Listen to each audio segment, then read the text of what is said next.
Close your eyes and let your breath become as gentle as the evening breeze that moves through the olive groves of ancient Macedonia.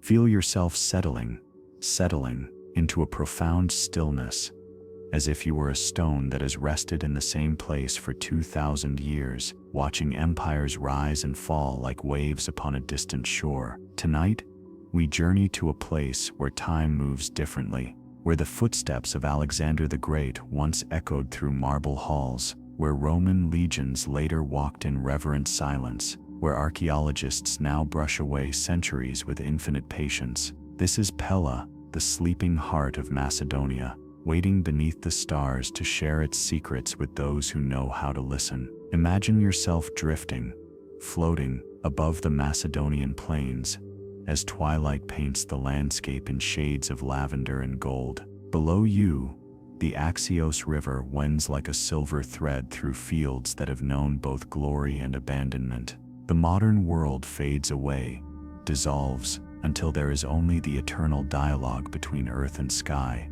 between memory and stone. The moon rises slowly, casting its ancient light upon ruins that remember when they were not ruins at all. Marble columns stand like sentinels in the darkness, their surfaces worn smooth by centuries of wind and rain. Each stone holds within it the warmth of hands that shaped it, the dreams of those who raised these walls toward heaven. In the moonlight, the fragments of mosaics shimmer like scattered stars fallen to earth, each tiny piece a word and a story written in color and light. As you descend gently toward this sacred ground, you can almost hear the whispers, not ghostly or frightening, but soft as silk, testimonies of lives lived fully in this place. The laughter of children in palace gardens, the measured words of philosophers debating in the shade, the rhythmic hammering of craftsmen creating beauty from raw stone, and later, much later, the Latin voices of Roman administrators,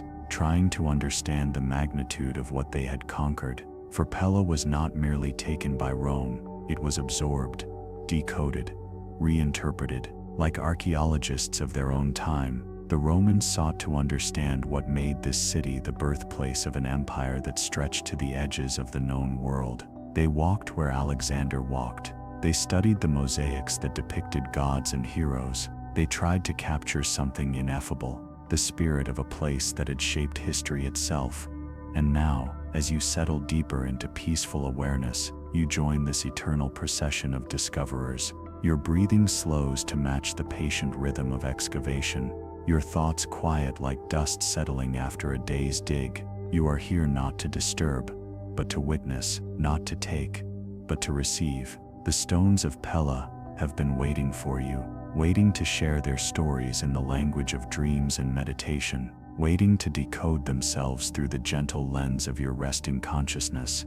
The path to ancient Pella begins not with roads, but with water. The Laudius Lake spreads before you like a mirror of polished obsidian, reflecting stars that have watched over this land since before memory began. In the distance, Mount Pico rises like a sleeping giant, its slopes purple in the fading light, guardian of secrets older than written history. As you drift closer, the landscape reveals itself in layers of time. Here, where the Macedonian plain stretches toward the Thermaic Gulf, the earth itself breathes with ancient rhythms. Reed beds whisper in the evening breeze, the same species that grew here when Philip II walked these shores, when his son Alexander learned to swim in these very waters. The air carries the scent of wild thyme and sage, herbs that have perfumed this valley for millennia. The modern village of Pella sleeps quietly to one side, its lights like gentle fireflies against the darkening sky. But our destination lies beyond, in the archaeological zone where the ancient city waits in patient silence. The approach is unmarked by grand monuments or towering walls. Instead, there is only the subtle rise of land, the gentle mounding that suggests great buildings sleeping beneath blankets of earth and grass. As you move through this threshold space between present and past, the very quality of sound changes. Modern noise fades, until you can hear the older sounds that never truly left. the chirping of crickets following patterns encoded in their ancestors' genes, the rustle of poplars planted along ancient property lines, the distant lapping of water against shores that have shifted over centuries but never disappeared entirely. This is how Pella chooses to reveal itself, not in sudden grandeur, but in whispers and suggestions. A line of stones emerging from the grass marks what was once the Great Northern Road. A depression in the earth shows where the city's defensive moat once circled like a protective embrace. These subtle signs speak to those who know how to read them, like a language written in topology and shadow. The Romans, when they first approached in 168 BCE, would have seen more. The walls still stood then, though weathered by the decades since Macedonia's golden age. The towers still watched over the plain. But even then, Pella was beginning its slow transformation from living city to remembered dream. The population had dwindled. The palace complexes, once bustling with courtiers and ambassadors, echoed with emptiness. Yet perhaps this veiling, this gradual covering with earth and time, is Pella's way of preserving itself. Like a seed that waits underground for the right season to grow, the ancient city wrapped itself in soil and silence, waiting for the moment when it would be ready to speak again. And tonight, in this gentle exploration, that moment arrives once more. When the Roman consul, Lucius Aemilius Paulus, first entered Pella after the Battle of Pydna, the chronicles tell us he walked in silence for a full hour. This was not the silence of a conqueror surveying his prize, but something deeper, the quiet of a man encountering something beyond his expectations. For the Romans, practical builders of roads and aqueducts, found themselves standing in spaces designed for dreams as much as daily life. The great peristyle courtyard of the palace complex stretched before them, its columns still standing proud despite decades of decline. Each column was fluted with mathematical precision, catching shadows that moved like slow whispers across marble surfaces. The Romans, who prided themselves on their engineering, recognized immediately that this was architecture of a different philosophy, not just built to last, but built to inspire contemplation of the infinite. In the royal quarters, they discovered rooms where Alexander himself had slept as a child.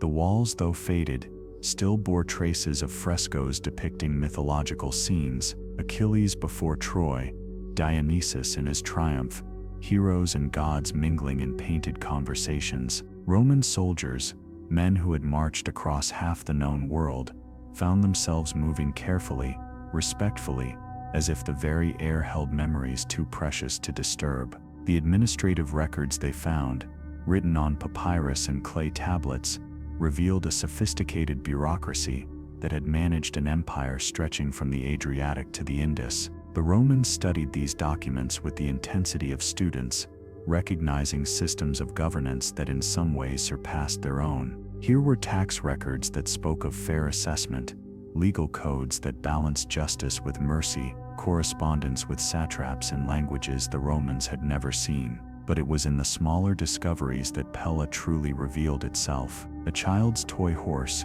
carved from ivory, found in what had been a nursery, a half-finished letter from a merchant to his wife.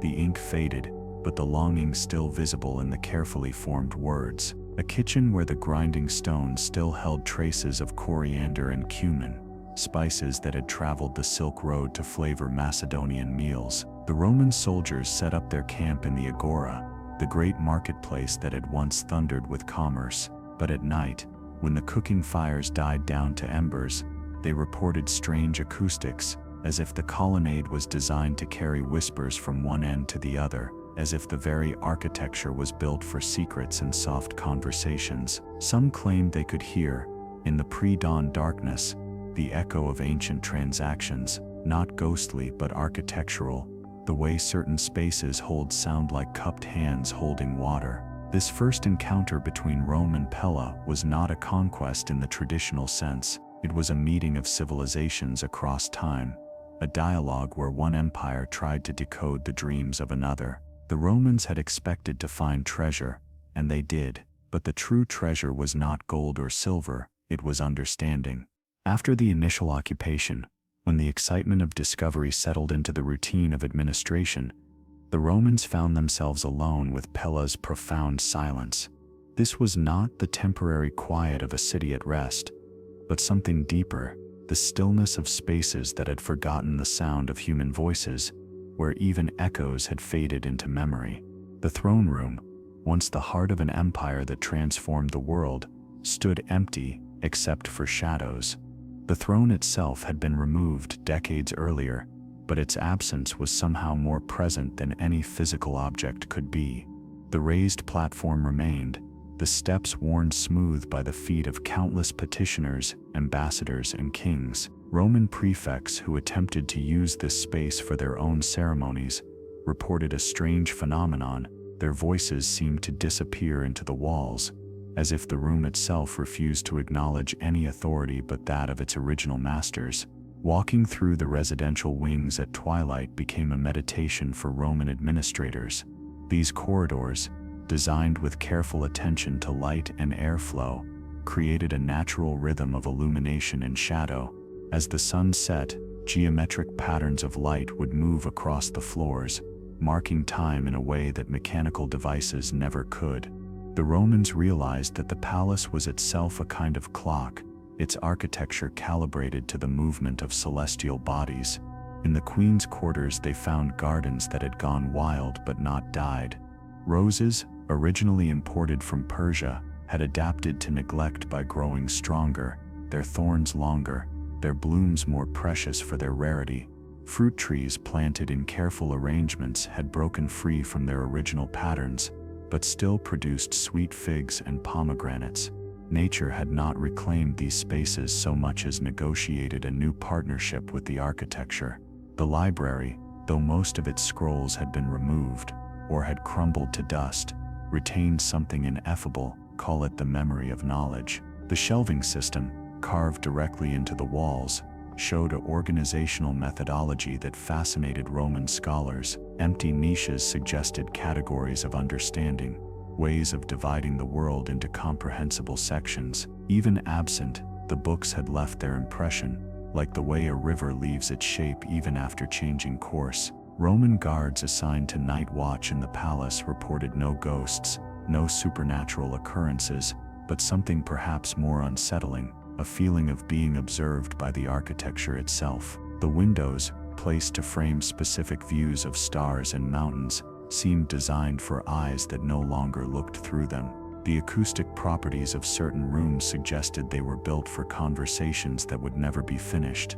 This silence taught the Romans something valuable.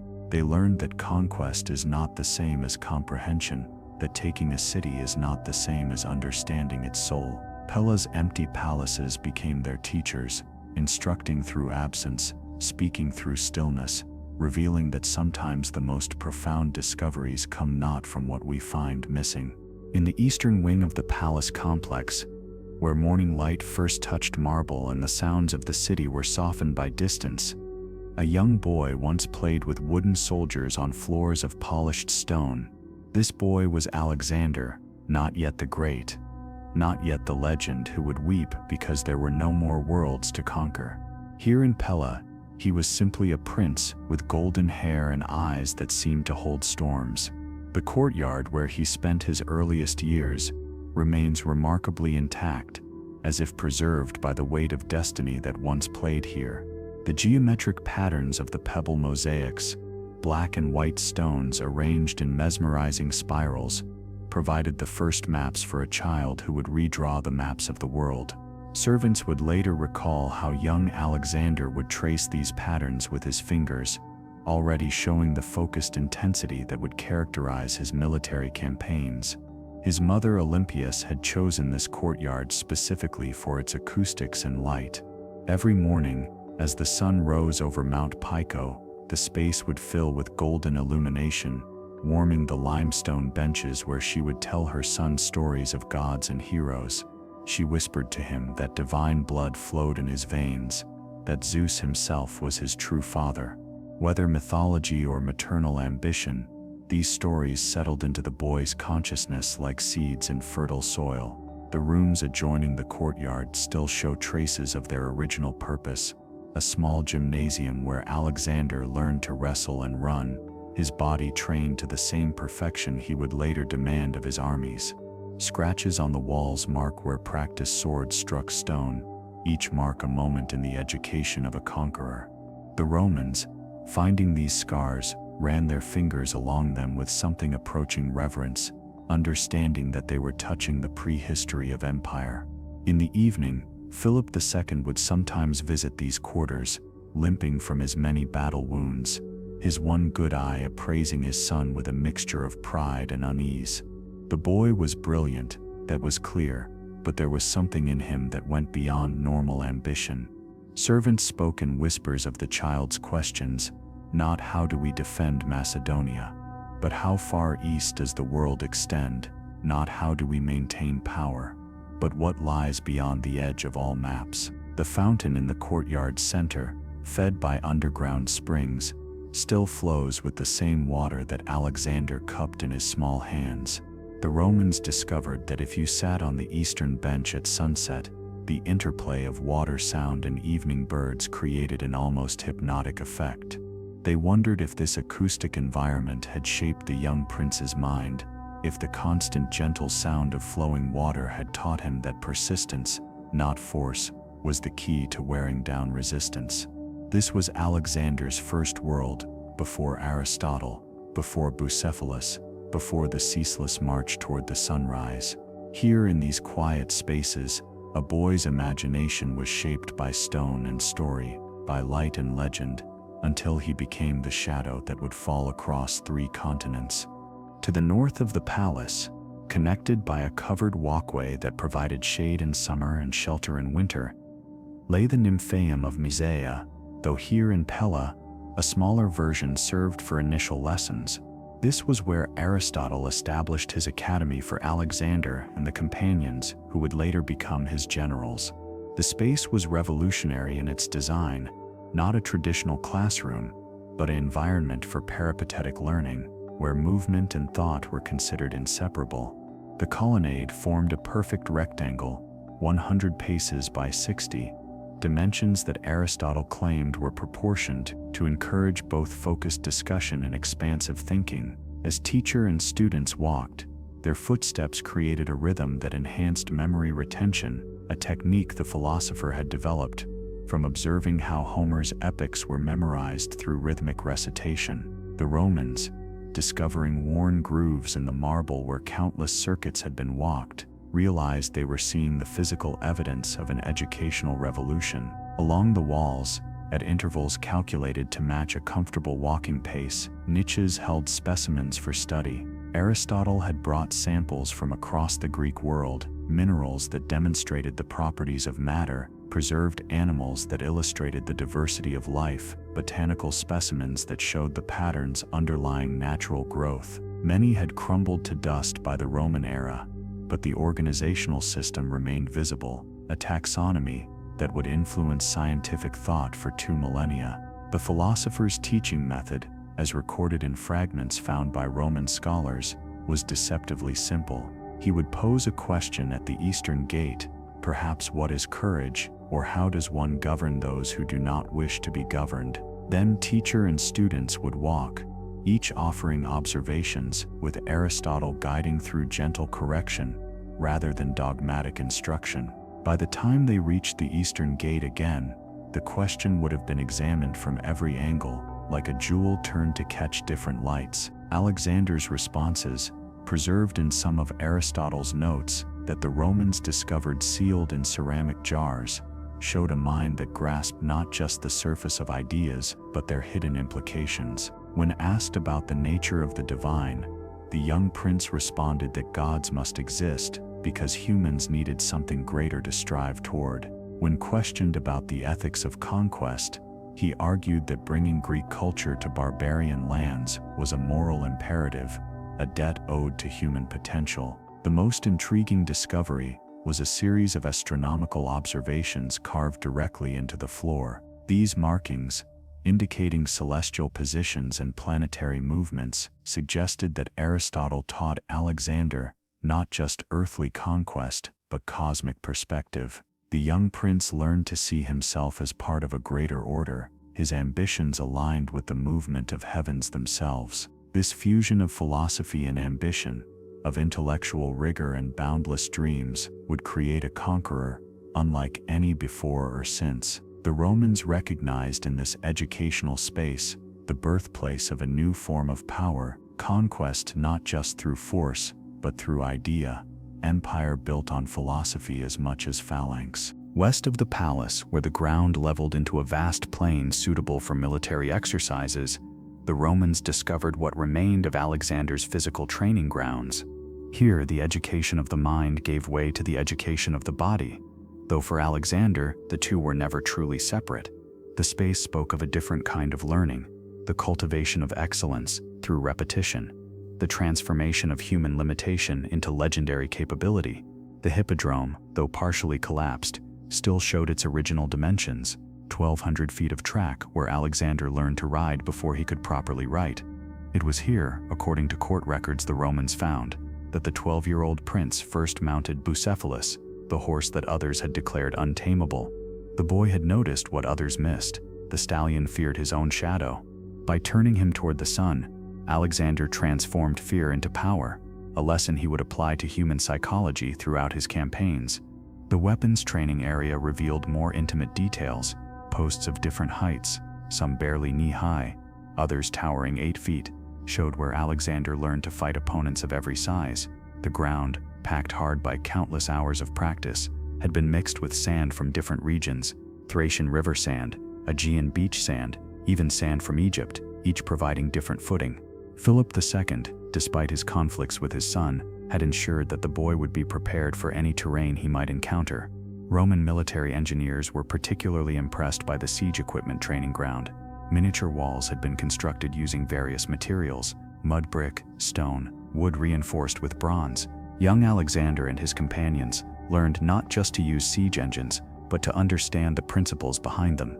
Torsion calculations scratched into stone tablets showed mathematical precision unexpected in warriors so young. The Romans realized that Alexander's later success at sieges like Tyre hadn't been improvisation, but the application of skills learned in childhood. The most poignant discovery was a small shelter at the edge of the training ground, where young soldiers could rest between exercises. The walls bore graffiti, names of Alexander's childhood companions, many of whom would die following him to the ends of the earth. Crude drawings of horses, ships, and distant mountains suggested dreams taking shape. One inscription, possibly in Alexander's own hand, read simply, "Further." Even as a boy, no horizon was distant enough. At sunset, when training ended, Alexander would climb a wooden tower at the field's northern edge, a structure the Romans found collapsed but whose foundation remained. From there, he could see the mountains that bordered Macedonia, the barriers that contained his father's kingdom. Servants reported that the prince would stand there until full darkness, staring at spaces between peaks where passages might exist, already planning routes through what others saw as walls.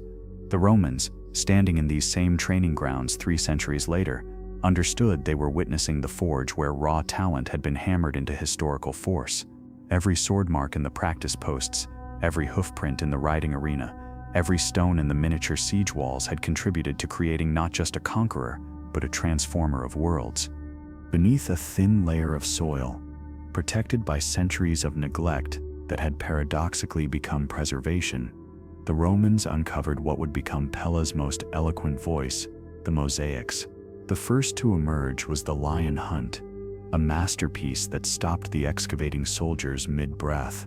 Even covered in dust, even with some stones missing, like words forgotten in an ancient poem, the image possessed a life force that transcended its medium. The scene sprawled across what had been a dining room floor, 15 feet by 10, composed of natural pebbles no larger than a fingernail. These were not the cut tesserae that Romans knew from their own mosaics, but river stones, selected and placed with infinite patience. Each pebble had been chosen for its specific shade: cream, ochre, umber, charcoal, creating gradations so subtle that figures seemed to breathe, shadows seemed to shift with the viewing angle. At the composition's heart, 2 hunters confronted a lion of magnificent fury. The beast's mane, created from thousands of lighter stones, rippled with suggested motion. Its eyes, two carefully chosen pieces of polished obsidian, caught light in a way that made Roman soldiers step back involuntarily. The hunters, believed to be Alexander and his companion Craterus, showed no fear. Their bodies, defined by lines of darker pebbles, displayed the idealized athleticism that Greek art celebrated, muscles tensed but not strained, faces focused but not frightened. What mesmerized the Romans most was the technique. Between the tiny stones, they discovered traces of a lime mortar mixed with crushed marble that created subtle white lines, defining forms like a drawing in stone. This was painting translated into permanence, illustration achieved through accumulation. Some soldiers, kneeling to look closer, noticed that certain areas used stones sorted not just by color but by texture, rougher stones for the lion's fur, smoother ones for human skin, creating a tactile dimension visible only to careful observers. The border of the mosaic told its own story. Flowering vines wound around the scene, their tendrils reaching inward, as if nature itself was curious about the human drama at center. Within these vines, barely visible unless you knew to look, smaller creatures hid, birds, butterflies, even a small rabbit, all watching the hunt with the same fascination that viewers brought to the entire composition. It was art that rewarded patience, revealing new details to those who looked long enough. As the Romans carefully cleaned each section, they discovered that the mosaic had been signed. Gnosis made this, a name, a claim, a voice across centuries. Gnosis, whoever he was, had achieved immortality through accumulated pebbles. The Romans set guards around the mosaic, not against theft, who could steal a floor, but against damage. They understood they had found something that transcended decoration. This was philosophy rendered in stone, a meditation on courage, beauty, and mortality that spoke in a language requiring no translation. The Roman response to Pella's mosaics was not conquest but apprenticeship. Master craftsmen were summoned from Rome itself, men who had decorated the villas of senators and the temples of gods. They arrived expecting to teach the conquered about civilization through art. Instead, they found themselves students before teachers who spoke only through their completed works. For weeks, Roman artisans did nothing but observe. They brought measuring tools, discovering that the Macedonian masters had worked with proportions based on the golden ratio, that divine mathematics that appears in seashells and flower petals. The spacing between pebbles followed consistent patterns, tighter for areas requiring detail, looser where impressionistic effects served better. It was a grammar of gaps, a syntax of spacing that created meaning through presence and absence equally. The Romans attempted reproduction, setting up workshops in Pella's abandoned houses. Their first efforts were humbling. The river pebbles, which seemed so simple, required selection skills developed over lifetimes. Each stone had to be evaluated for color in both wet and dry states, for how it would age, for how its surface would interact with changing light throughout the day.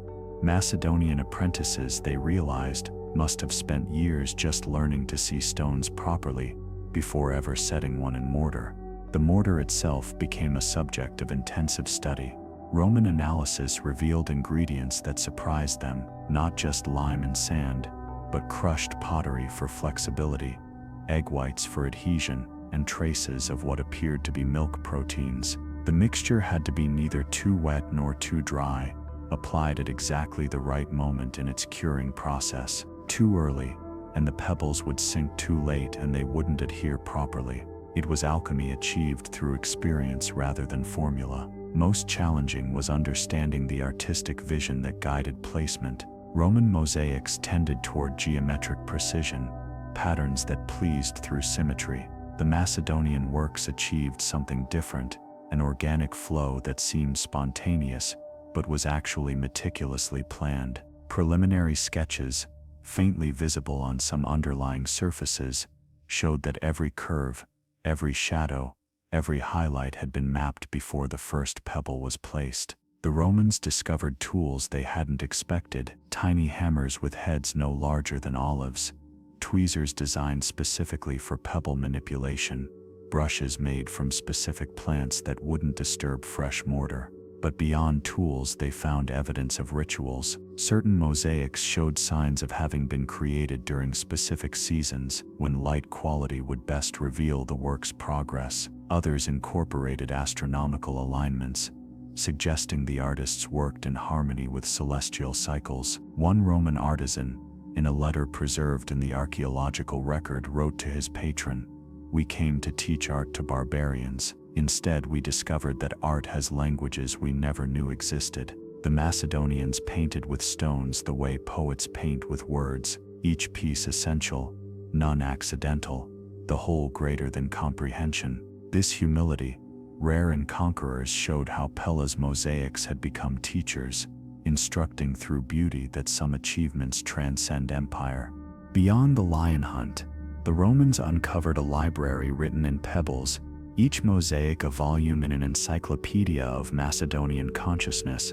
In the house of Dionysus, they found the god of wine and ecstasy captured in a moment of divine intoxication, his head thrown back, ivy crown askew, surrounded by satyrs whose faces showed every gradation of mirth, from gentle amusement to wild abandon. This wasn't mere decoration, it was theology made tangible. The stag hunt mosaic, discovered in what had been a royal administrative building, revealed different meanings. Here, the quarry was not fierce but graceful, the hunters not conquering but pursuing beauty itself. The stag's eyes, created from carefully selected amber-colored stones, held neither fear nor defiance, but something like understanding. Romans studying this piece at different times of day noticed that morning light made the hunters dominant, but evening light emphasized the stag, as if the artists had encoded the eternal balance between predator and prey. In private homes, smaller mosaics told intimate stories: a scene of Helen of Troy, her face a study in ambiguous emotion. Was she victim or catalyst? Her eyes, depending on viewing angle, seemed to shift between sorrow and satisfaction. The ambiguity was intentional, created through subtle gradations of stone placement that changed expression with perspective. Roman viewers found themselves moving around the mosaic, trying to pin down Helen's true feelings, only to realize the impossibility was the artwork's point. The mythological scenes served as meditation prompts for daily life. A mosaic of Bellerophon fighting the Chimera adorned a merchant's office, suggesting business as heroic struggle against impossible odds. Orpheus charming animals with his lyre decorated a music room, the stones arranged to suggest sound waves emanating from the instrument. Perseus, with Medusa's head, topped a threshold, protecting the home from evil, while reminding inhabitants that monsters could be conquered, but never truly destroyed. The head remained dangerous, even in death. Most poignant were the mosaics that had been partially destroyed. A scene of the Amazons in battle survived only in fragments, a raised sword here, a shield there, pieces of a narrative whose full meaning was lost. The Romans found themselves creating stories to fill the gaps, realizing that incompleteness invited participation. The damaged mosaics became collaborative artworks between ancient creators and contemporary viewers. As night fell over these discoveries, Roman guards reported a phenomenon that defied easy explanation. In moonlight, the mosaics seemed to shift and shimmer, the natural variations in the pebbles' surfaces creating an illusion of movement. Stories frozen in stone appeared to thaw slightly, as if darkness freed them from daylight's rigid gaze. Whether intentional effect or fortunate accident, it reinforced the sense that these artworks existed in dimensions beyond the purely visual. The Romans eventually created detailed drawings of every mosaic, attempts to preserve what they recognized as irreplaceable achievements. But the drawings, accurate as they were, couldn't capture what made the originals transcendent: the accumulation of individual decisions, thousands of choices that created unified visions, patience transformed into permanence. When the Romans entered Pella, they did not conquer so much as they layered, like sediment settling over ancient lakebed. Their presence became another stratum in the city's geological memory. They walked streets already 5 centuries old. Their sandals touched stones Alexander himself had touched. This was not lost on them. Roman soldiers, pragmatic men trained in engineering and discipline, found themselves unexpectedly moved. One centurion wrote home that standing in Pella's agora felt like touching the face of history itself. The Romans were collectors of civilizations. They had absorbed Greek culture so thoroughly that educated Romans spoke Greek as fluently as Latin, read Homer in the original, commissioned copies of Athenian sculptures for their villas. But Pella was different. Here, they encountered not just Greek culture, but its Macedonian variant, wilder, more martial, less refined than Athens, yet somehow more authentic. They established administrative buildings, yes, tax collection offices, garrison quarters, bureaucratic necessities, but they built them carefully, almost reverently. Roman architects studied the existing structures before adding their own, trying to understand the logic of Macedonian construction. The result was architectural conversation, Roman columns rising beside Macedonian walls, not replacing them, not dominating them, but standing in dialogue. In the evenings, when work ceased and twilight softened the boundaries between past and present, Roman officials would walk through the older sections of the city. They touched the mosaics with careful fingers, wondering at the patience required to place each stone. They stood in empty rooms, imagining the tutors who had educated a boy destined to conquer their ancestors' world. The Romans kept meticulous records. They documented everything: dimensions of buildings, contents of storage rooms, fragments of inscriptions, locations of wells, not with the intention of preservation, exactly, but with the characteristic Roman compulsion to catalog, to understand through measurement. These records, dry and administrative, became inadvertently poetic. Eastern wall, 17 meters, limestone, worn smooth by hands, countless hands. Whose hands, wrote one surveyor, breaking protocol with a moment of wonder. They found the palace district particularly haunting. Rooms still held fragments of furniture, a broken chair, a rusted lampstand, clay vessels that had held wine drunk by men whose names had become myth. The Romans left these objects largely undisturbed. It wasn't reverence exactly, more a superstitious reluctance to disturb what felt like a carefully balanced silence. At night, Roman guards stationed in Pella developed a habit that became unofficial tradition. They would gather in the great agora, under moonlight, and recite passages from Plutarch's Life of Alexander, speaking the ancient words in a city that remembered the subject of those words as a child, a prince, a dreamer preparing for impossible journeys. The past was not dead here, it was sleeping, and the Romans, for all their administrative efficiency, understood instinctively that some things should not be awakened but rather witnessed. Roman occupation revealed itself in layers of intentional smallness. Unlike their grand projects elsewhere, aqueducts spanning valleys, amphitheaters seating 50,000, roads cutting straight through mountains, in Pella, they worked at human scale. They repaired the water systems using Macedonian methods, not replacing them with Roman engineering, but studying the original design, understanding it, then fixing breaks using the same principles. When they needed to expand storage facilities, they built new structures that echoed the proportions of older buildings, maintaining visual harmony rather than imposing new aesthetics. The pottery changed. Archaeological layers from the Roman period show local workshops producing hybrid styles, Macedonian shapes with Roman decorative motifs, Roman vessel types rendered in traditional Greek glazes, the ceramic conversation between cultures, fired in clay and preserved in earth. Coins offer particularly detailed testimony. Early Roman coins minted in Pella featured purely Roman imagery, emperors, eagles, the standard iconography of empire, but within 2 generations, the designs shifted. Alexander appeared on Roman coins again, his profile rendered in Roman style but unmistakably him. Latin inscriptions framed Greek letters. The coins themselves became cultural documents, small declarations that this place required acknowledgement of its previous greatness. The Romans established a small library in Pella. Records indicate they collected texts about Alexander, Macedonia, Greek history, not for propaganda or political purposes, but seemingly out of genuine curiosity. One inventory lists 14 scrolls concerning the education of princes, 7 treatises on cavalry tactics, personal correspondence, badly damaged. They were gathering fragments, trying to reconstruct not just what happened here, but what it meant.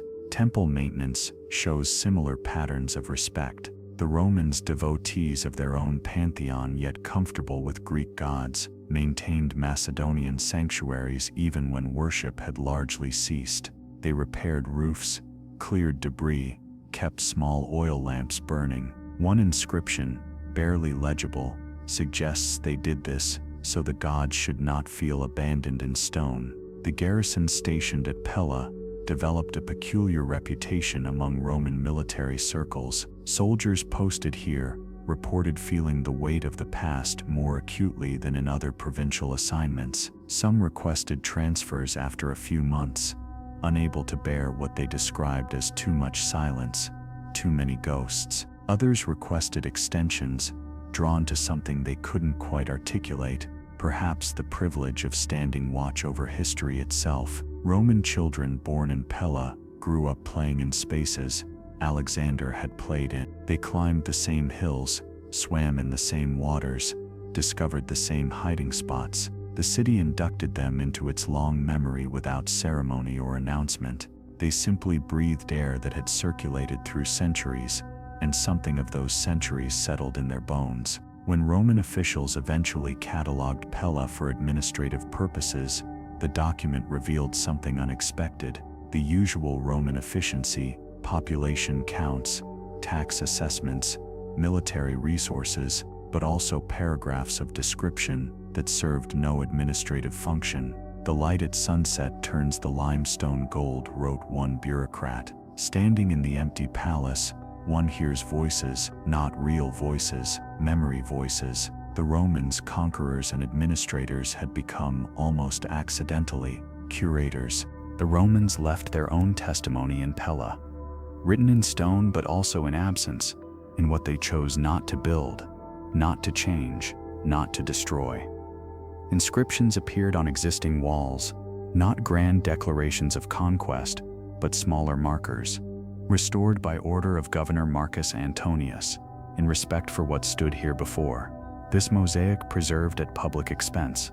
Let those who follow remember both builders and maintainers. One particularly moving inscription was discovered in the 20th century excavations, tucked into a corner of the palace complex.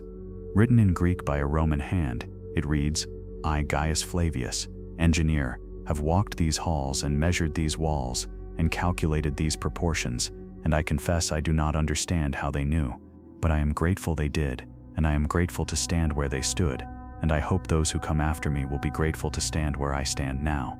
The layering became literal. Roman floors built over Macedonian floors, but built high enough that the older surfaces remained intact underneath.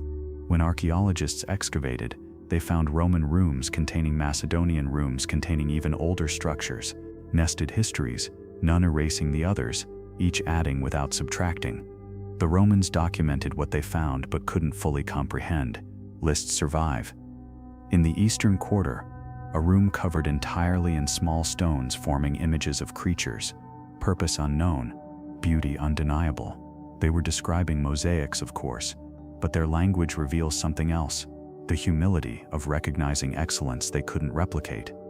Some Roman citizens chose to be buried in Pella rather than in their hometowns. Their epitaphs explain why.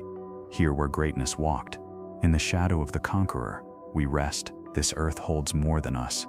They wanted their bones mixed with Pella's soil, their dust mingling with the dust of ages.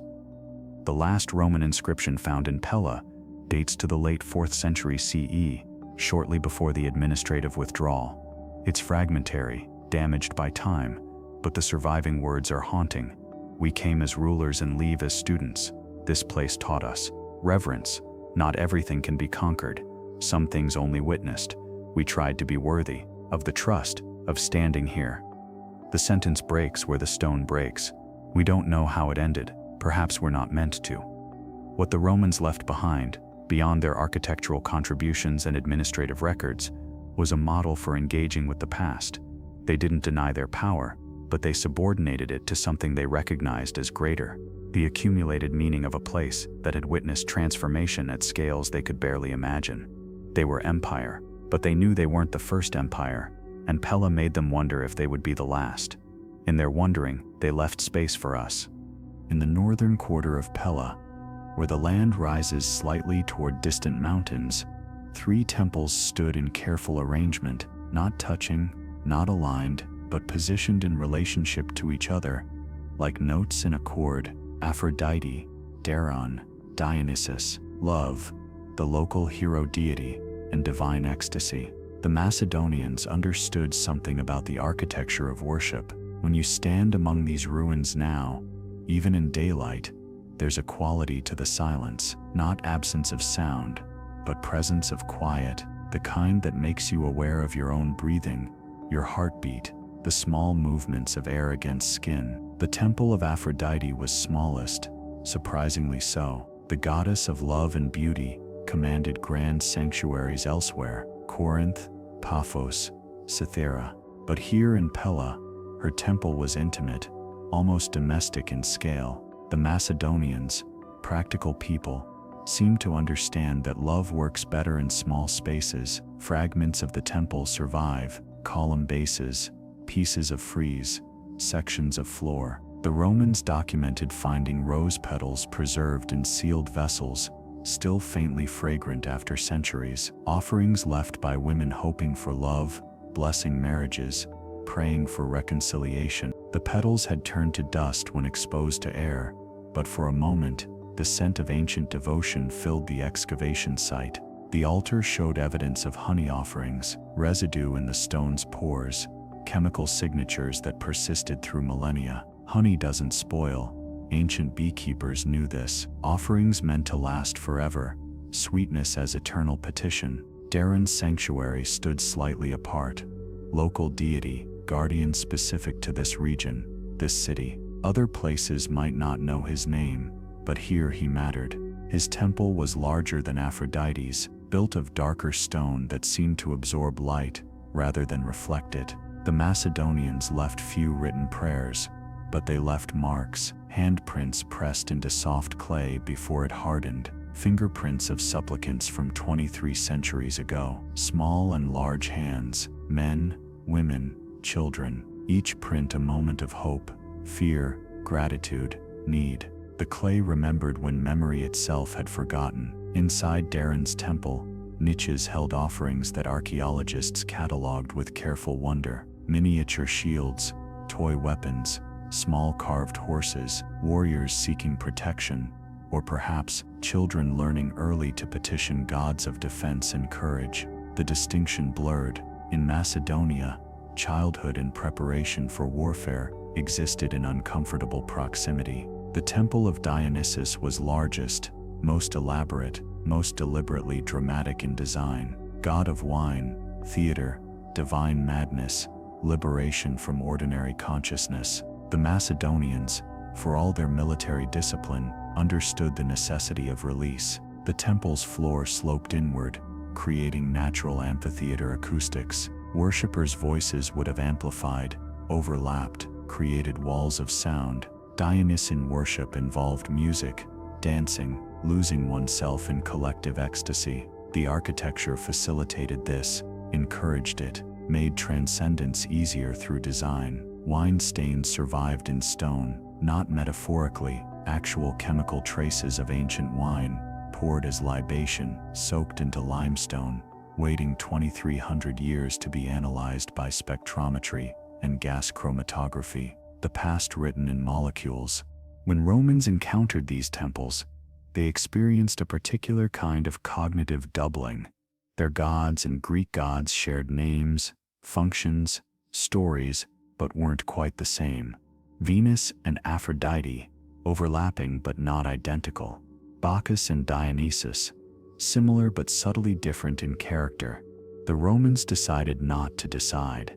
They maintained the temples in their Greek form, added small Roman elements, created hybrid sacred spaces that honored both interpretations simultaneously. Practical polytheism: if one version of the god didn't answer prayers, perhaps the other would. They restored Aphrodite's temple first, perhaps because love transcends cultural boundaries more easily than local deities or ecstatic worship. New marble columns rising where old ones had fallen, but carved in a style that suggested Greek influence filtered through Roman aesthetic. The restoration itself became a kind of offering, labor as prayer, architecture as devotion. For Darren, the Romans faced a puzzle. They had no equivalent deity. Local gods didn't translate easily into their pantheon. Rather than replace him with a Roman alternative, they simply maintained his shrine, kept it clean, repaired damage, allowed local people to continue worship without interference or interpretation. One Roman inscription near Darren's temple reveals touching uncertainty. To the God of this place, whose name we honor though we do not fully understand, we offer maintenance of his house, and hope this pleases him, or at least does not offend. Religious colonialism could be brutal, or it could be this: tentative, respectful, willing to preserve what it couldn't comprehend. The Temple of Dionysus presented different challenges. Romans had Bacchus, yes, but Roman Bacchanalia had been officially suppressed in 186 BCE after accusations of conspiracy, debauchery, moral corruption. The Senate passed strict laws limiting the worship, yet here in Pella, they maintained a temple to the same god under his Greek name, as if the distinction in language created enough separation to permit what Rome itself had forbidden. Perhaps distance allowed permission, or perhaps the Romans recognized that some forms of release were necessary for human sanity, and better to channel them through established religious practice than to suppress them entirely and risk more dangerous eruptions. They added a small shrine to their own gods within the temple complex: Jupiter, Mars, Minerva, not replacing the Greek deities, but establishing presence alongside them. The resulting sacred geography was complex, multi-voiced, theologically confusing, and somehow perfectly appropriate for a place like Pella, where layers of belief had always accumulated rather than replaced each other. Priests served both pantheons, some Roman, some Greek, some whose ancestry mixed both. They performed rituals in Latin and Greek, sometimes in the same ceremony. Observers reported that worshippers seemed unbothered by the theological complexity. The gods, after all, had always been more fluid than their priesthoods admitted. Evening prayers in these temples would have created strange acoustic events, Latin words bouncing off walls built for Greek devotions, creating echoes that layered languages, merged meanings, suggested that perhaps the gods heard something deeper than vocabulary anyway. At night, when official worship ceased, local people continued their private devotions, small offerings left in corners, whispered prayers in Macedonian dialect, practices that predated both Greek formalization and Roman administration. The oldest layer, the most persistent, the faith that needed no temples at all but used them anyway, because humans liked their sacred spaces defined. The strangest discovery in Pella's temples wasn't architectural or artistic. It was silence made visible. Archaeologists found smooth patches on stone walls where countless hands had touched, over centuries, wearing the limestone down to glossy finish. Touch as prayer, contact as communion. In Aphrodite's temple, one section of wall showed particularly intense wear, chest height, easily reached, rubbed smooth by what must have been thousands upon thousands of hands. No inscription explained why. No record documented the practice, but the stone itself testified to generations of people touching this specific spot, seeking something, hoping for something, leaving their need in molecular traces on ancient rock. The practice continued into Roman times, new layers of touch over old layers, Roman fingerprints over Macedonian fingerprints over even earlier marks, palimpsest of supplication written in oil from human skin. Gradually, incrementally polishing stone. Some offerings were never meant to be seen. During excavation, sealed spaces were discovered, small cavities in walls, deliberately concealed. Inside locks of hair, tiny scrolls, ink faded beyond reading, carved wooden figurines, reduced to fragments, seeds of plants long extinct in this region, private prayers, secret hopes, buried rather than displayed. The gods knew that was sufficient. The Romans found these hidden caches occasionally during their maintenance work. Their records indicate uncertainty about protocol. Discovered sealed offering space, resealed without opening. Some prayers meant only for divine eyes, appropriate theological instinct. In Dionysus's temple, the most haunting evidence scratches in the stone floor, not decorative, not intentional design, but marks made by people during ecstatic worship, fingernails dragging across limestone during possession by divine madness. The scratches formed no pattern, conveyed no message, proved only that something had happened here that took people beyond language, beyond intention, into pure physical experience. These marks remain visible today. You can touch them if you visit. The stone is cold, rough, indifferent, but the scratches tell their story. Humans were here. Humans lost control. Humans touched something that made them forget themselves. The god came. People felt it. Stone records what flesh forgot.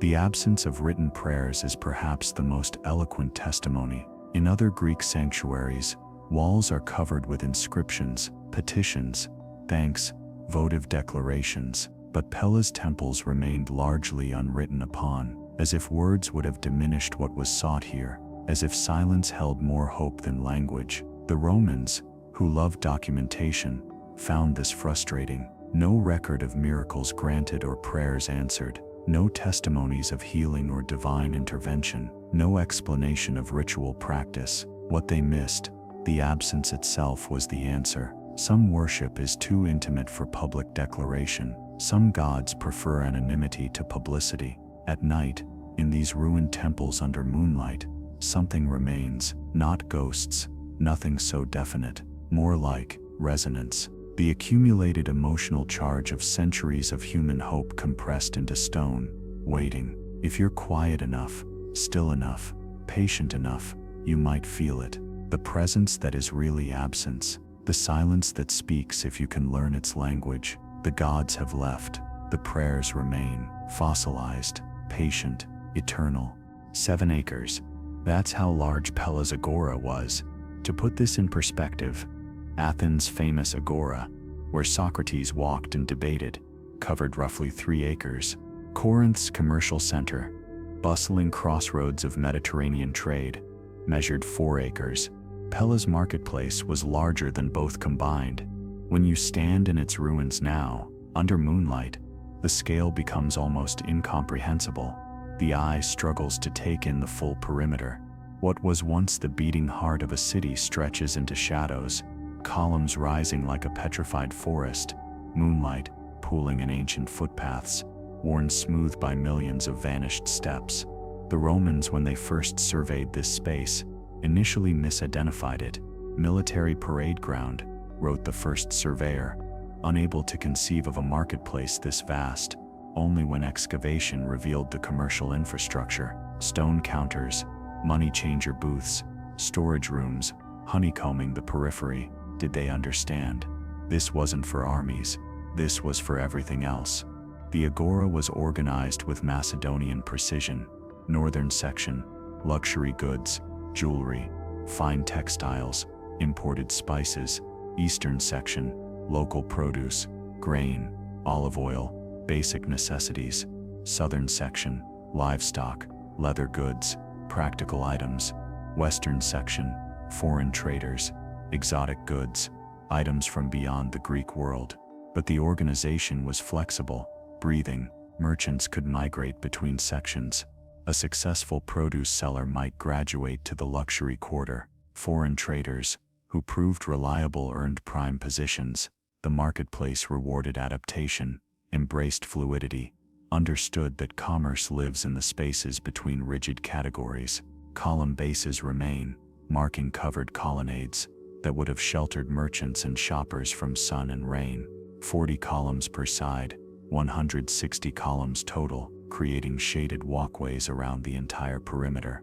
The logistics alone, quarrying, transporting, erecting columns of this number, spoke to resources and determination that modern reconstructions struggle to comprehend. The central space stayed open, unroofed, allowing for gatherings that transcended commerce, political assemblies, theatrical performances, religious processions, celebrations, marking military victories. The agora held everything: the city's economic life, civic identity, cultural expression, all compressed into 7 acres of limestone and human energy. Water channels ran beneath the surface, ingenious drainage, preventing the marketplace from flooding during heavy rains. Roman engineers, famous for their water management, studied these channels with professional respect. "We could not improve this design," one engineer noted, "only maintain it." At the corners, small shrines: Hermes, god of commerce and travelers; Apollo, god of reason and order;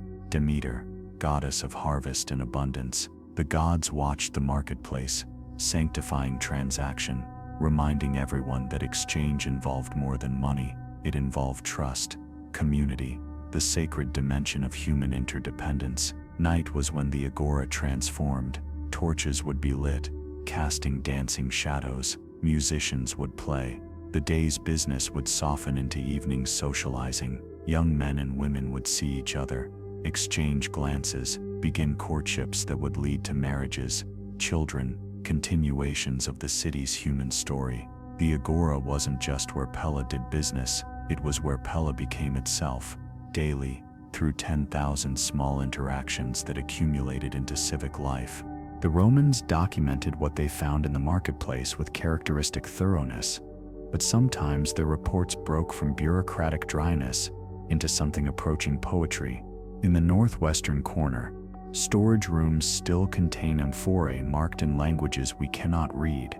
The vessels are empty now, but their shapes tell stories: one for wine, one for oil, one for grain, one for something we can only guess. The marks on their sides, merchant names, destinations, prayers for safe transport, all three, we do not know. We preserve them anyway. They found evidence of the money changers, small bronze scales, perfectly balanced despite centuries of disuse, weights calibrated with precision that modern measurements confirmed to be accurate within fractions of a gram. The Macedonians didn't trust honest exchange to honor alone.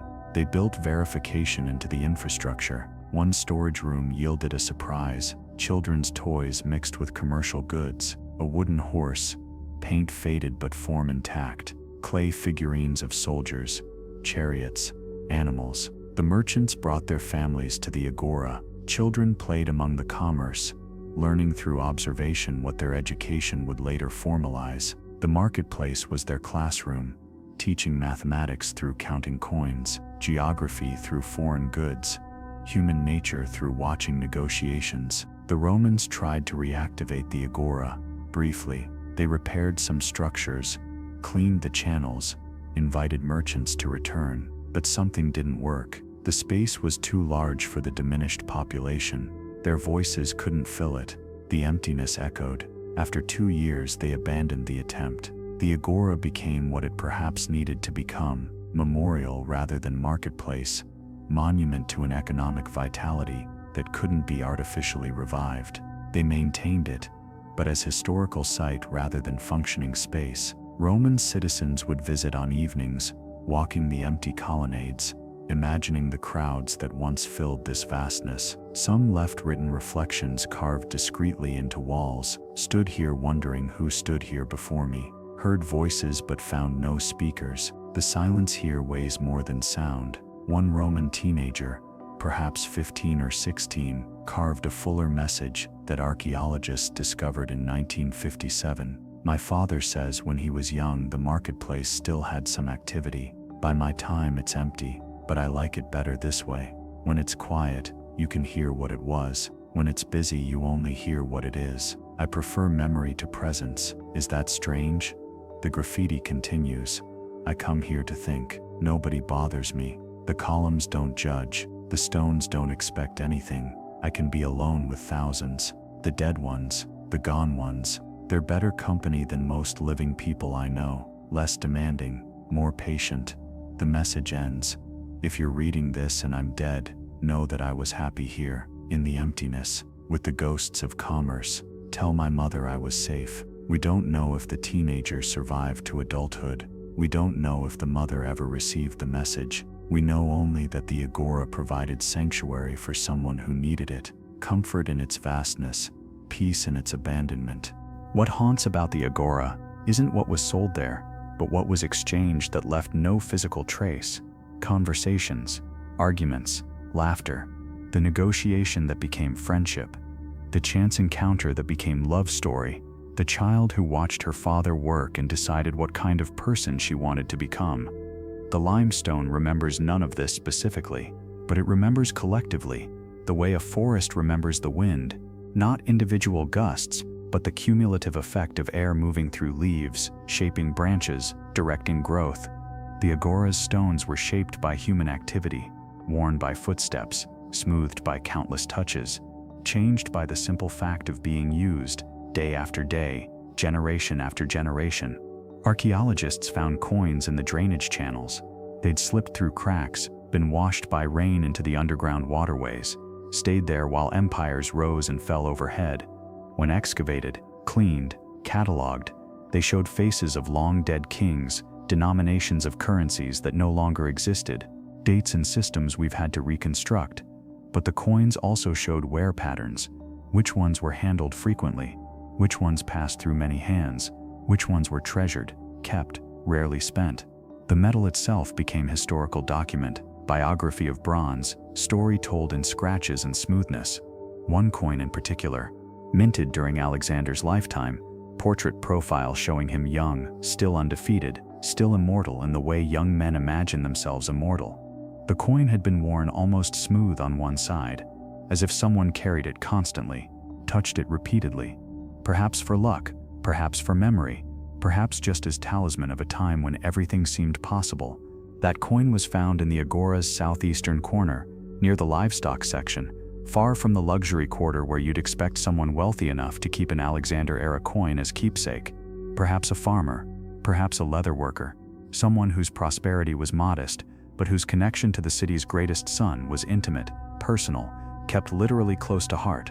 The Romans left the coins where they found them, embedded in channels, hidden in corners, tucked into crevices. Let them remain where they fell, ordered the provincial administrator. They chose their resting places. Who are we to disturb those choices? At night, when moonlight fills the agora, the space becomes a mirror of what it was. Not literally, the merchants don't return, the voices stay silent, the torches remain unlit, but the potential for all of it remains. The architecture of possibility persists. 7 acres of limestone waiting, patient as stone is patient, for purposes it once served to be remembered into being again. You can almost hear it, the haggling, the laughter, the clink of coins changing hands, the shuffle of feet, the murmur of 10,000 conversations happening simultaneously, blending into white noise of human commerce and community. Almost, but not quite. And that gap between almost and actual, that's where memory lives, that's where history breathes, that's where the past waits, visible in moonlight, substantial as shadow, real as anything that ever was. Pella was never isolated. Water made sure of that.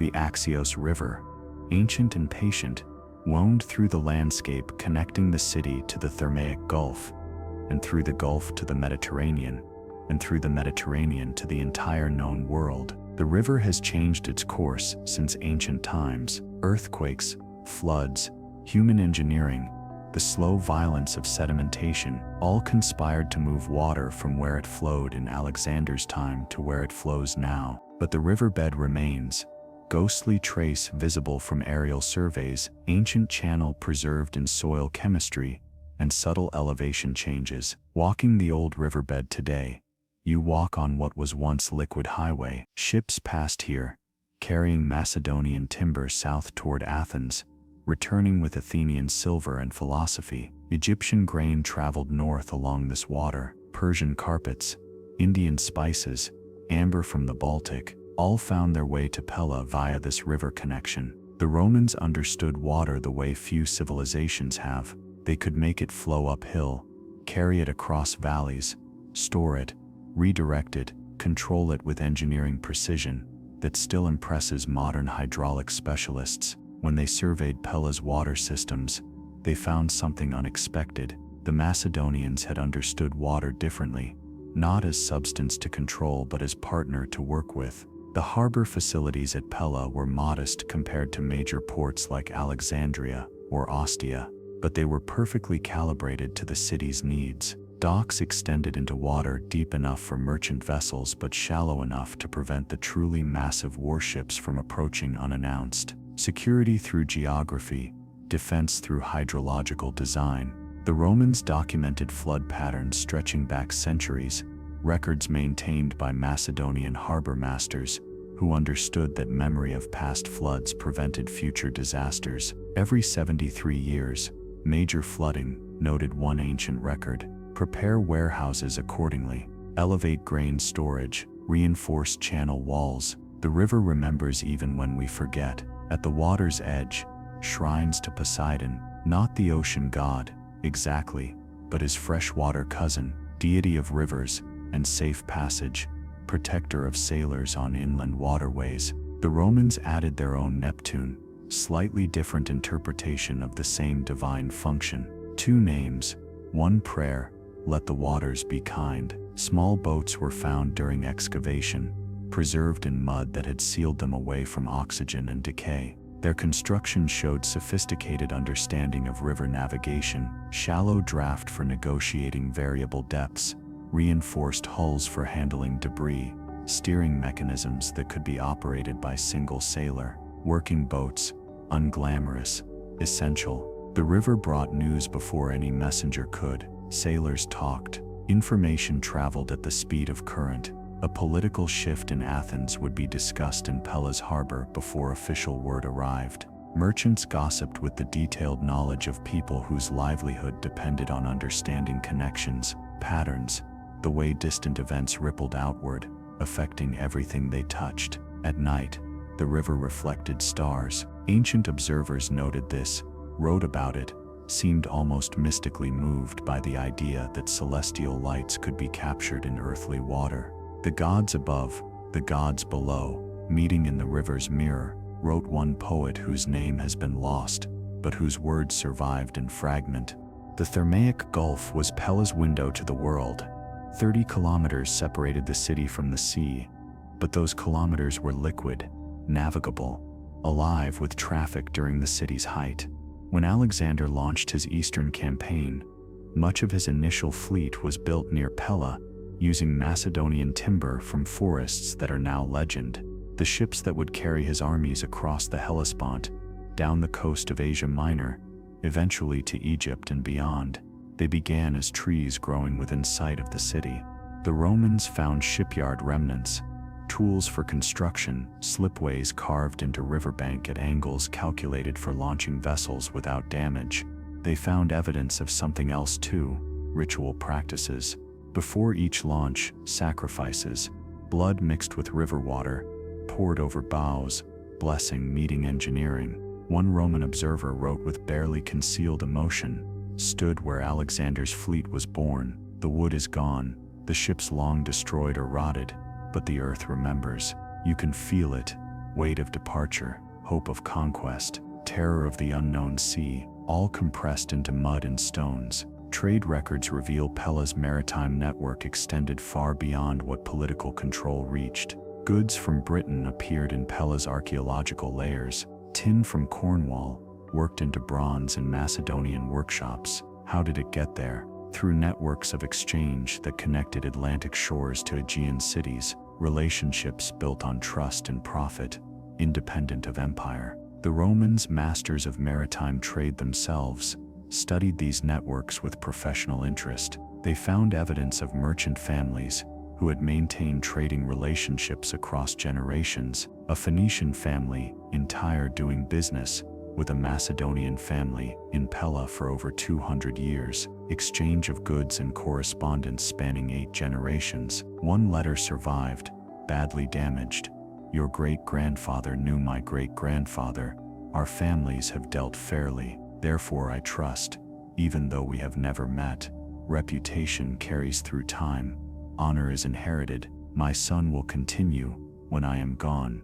These connections matter more than any single transaction. The rest is lost to water damage in time, but the fragment speaks to something essential about ancient commerce. It was personal, multi-generational, built on foundations that transcended individual lives. The sea brought danger too. Pirates operated in the Thermaic Gulf, raiders from Illyria and Thrace, opportunistic violence that was cost of maritime prosperity. Macedonian patrols protected the approaches to the Axios River, small fast ships that could pursue raiders into shallow waters where larger vessels couldn't follow. The Romans inherited these patrol patterns, maintained them with characteristic efficiency, even added to them. They understood that protecting commerce meant protecting the foundations of civilization itself. Trade required safety, safety required vigilance, vigilance required ships, sailors, constant presence on waters that could turn hostile without warning.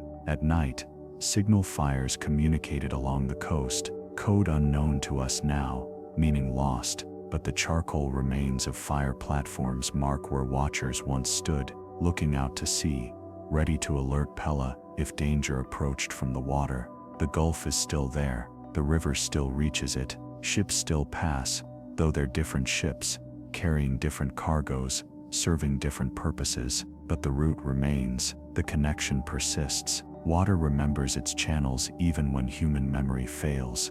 There's a peculiar phenomenon archaeologists noticed when excavating near the ancient riverbed. Layers of silt contained microscopic organisms, diatoms, preserved in patterns that revealed seasonal flooding cycles going back millennia. The river wrote its autobiography, in mud, diary of water, readable to those who knew the language. These layers told stories human records missed. A particularly severe flood in 298 BCE. No mention in written sources, but clearly visible in the geological record. A drought lasting 3 years around 345 BCE, corresponding with a gap in Pella's construction projects. The river remembered when people forgot. The Romans were fascinated by this hydrological history. One surveyor spent 6 months doing nothing but studying the riverbed layers, correlating them with written records, trying to understand the relationship between water patterns and human events. His report concluded, "The river shapes us more than we shape it. Our prosperity rises and falls with its moods. We build beside water and imagine ourselves separate from it. We are not separate, we are continuous." Objects lost to the river during ancient times occasionally surfaced during Roman dredging operations. A merchant's seal ring, a child's toy boat, a ceremonial knife that may have fallen during a sacrifice or been deliberately thrown as offering. Each object a tiny window into moments of loss, accident, ritual, the ordinary catastrophes that punctuate every life. The river accepted these offerings without judgment. Mud preserved them without discrimination. Precious and worthless shared the same fate. Burial and silt, preservation in darkness, eventual discovery by people who would puzzle over their meaning. One discovery particularly moved Roman excavators. A letter, sealed in wax within a wooden tube designed to float, never delivered. The ink had run, most words illegible, but fragments survived. "If you receive this, know that I river took me, but my words." Current carries both, love persists, even when the letter was addressed to a name that appears in no other records. The sender's name was equally unknown. Two people loved each other, or at least one loved the other, now reduced to partial sentences and educated guesses. The river kept their secret poorly, revealed it eventually, offered it to Roman excavators, who could read the words but couldn't restore their context. They resealed the letter in the same type of tube, threw it back into the river. "Not ours to keep," wrote the excavation leader. "Belongs to the water, let it continue its interrupted journey. Perhaps it will find its intended recipient in whatever realm such meetings occur." At dawn and dusk, when light moves across water in particular ways, the river seems to glow from within, not literally, just the way light refracts through current, catches suspended particles, creates brief illumination that looks almost intentional. Ancient observers considered these moments sacred, times when the boundary between water and light, between physical and divine, became permeable. The Romans noticed it too. Some converted to local water worship, started making offerings to river deities their ancestors had never acknowledged. The river inducted them into its mystery without requiring belief, only attention. The Romans didn't excavate Pella the way modern archaeologists do, with grid systems and stratigraphic analysis and carbon dating. They dug with curiosity and reverence, equal parts treasure hunting and pilgrimage, seeking not just objects but connection to the past they half-worshipped. Initial excavations focused on the palace complex, the most visible ruins, the structures that most clearly spoke of former grandeur. They worked carefully, surprisingly so for people whose usual engineering projects involved forcing nature into submission. Here, they treated every stone as if it might shatter at rough handling.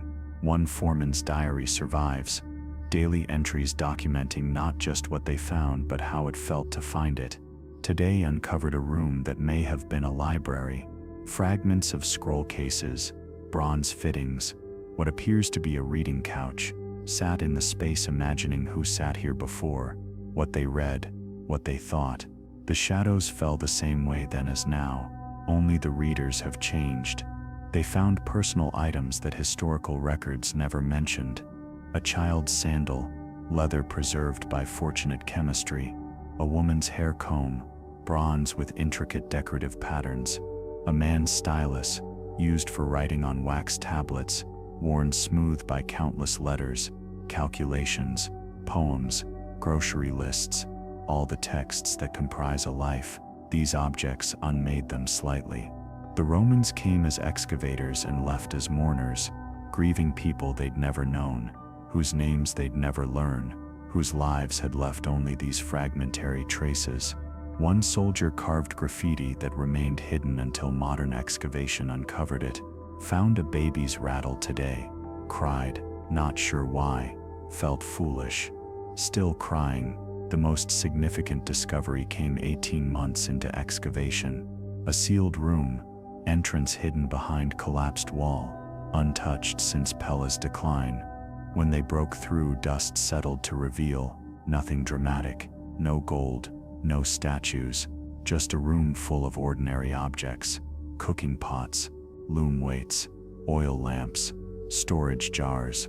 The excavation team stood in silence for what witnesses reported as several minutes. Then one man began laughing, not mockery, something else. Relief maybe, or recognition. It's just a room, he said. Just people living, just normal. They documented everything with obsessive detail, drew sketches, measured precisely, recorded positions, as if by capturing the mundane with sufficient accuracy, they could resurrect the lives that had generated these material traces.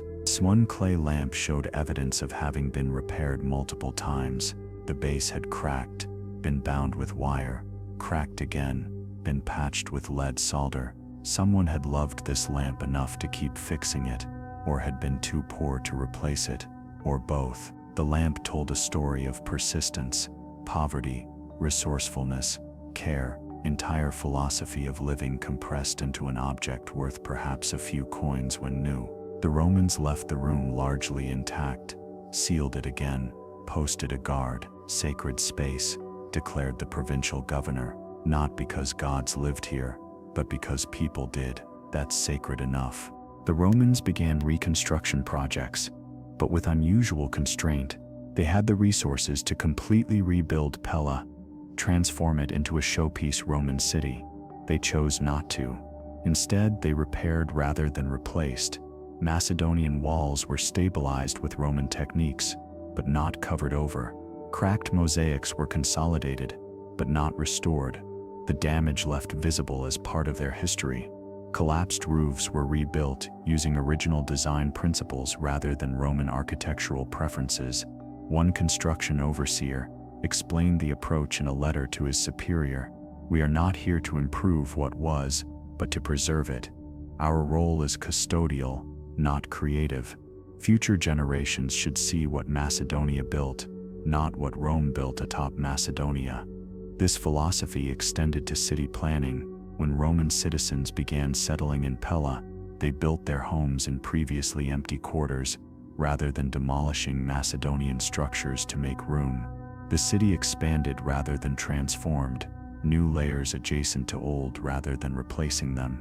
They created something unprecedented, a hybrid city that acknowledged its own hybridity. Roman baths using Macedonian water systems, Greek-style homes with Roman heating technology, public buildings that blended architectural vocabularies so thoroughly that later archaeologists would struggle to determine which civilization contributed which elements. Some criticized this approach. Rome should look like Rome, argued traditionalists. We conquer not to preserve but to transform, to civilize, to improve. But the governor of Macedonia held firm. "This place teaches us something we need to know," he wrote to the Senate. "Not everything Rome touches needs to become Roman." Documentation became obsession. They cataloged inscriptions that would have faded into illegibility within a generation. They sketched buildings that would collapse in the next earthquake. They interviewed elderly citizens who remembered stories their grandparents told about life before Rome, creating oral history archives that stretched back centuries. One particularly ambitious project involved creating scale models of how Pella looked at its height. Teams of craftsmen worked from archaeological evidence, written descriptions, and informed speculation to build miniature versions of the palace, agora, temples. These models were displayed in Rome itself, in a museum dedicated to provinces and peoples absorbed into empire. Romans came to view these models with mixed reactions. Some felt pride at having acquired such magnificence. Others felt something closer to melancholy, recognizing that what Rome possessed, Rome had not created. A few felt what we might call guilt, though Romans rarely admitted to such emotions publicly. The models survived until fire destroyed the museum in 363 CE. Written descriptions remain, but the objects themselves are lost. Once again, Pella exists only in fragments. Descriptions, the testimony of people trying to preserve what they know, will slip away regardless of effort. The Roman reconstruction reached a curious pinnacle around 180 CE. Pella looked better than it had in centuries, stable, maintained, lovingly preserved, but it was also clearly no longer alive in the way cities are alive. It had become museum, memorial, testament, beautiful but finished, preserved but not growing. The Romans had saved Pella. They had also inadvertently fixed it in amber. Throughout the Roman period, visitors to Pella left inscriptions, not the grand official declarations of emperors and generals, but personal notes, graffiti, the impulse to say, "I was here," that connects humans across millennia. Gaius Antonius from Syracuse saw this city and wept for beauty I cannot build. Scratched into a column base, letters crude but heartfelt. Livia and Marcus married here, blessed by the shadow of Alexander, hoping our union endures as his memory endures, carved carefully into a temple wall, each letter deliberate, probably traced first in charcoal, then committed to stone. "I am 13 years old. My father brought me to see where history happened. I don't understand why we came so far to see old buildings, but he keeps talking about perspective and understanding where we came from. When I'm old like him, maybe I'll understand." This one is particularly touching.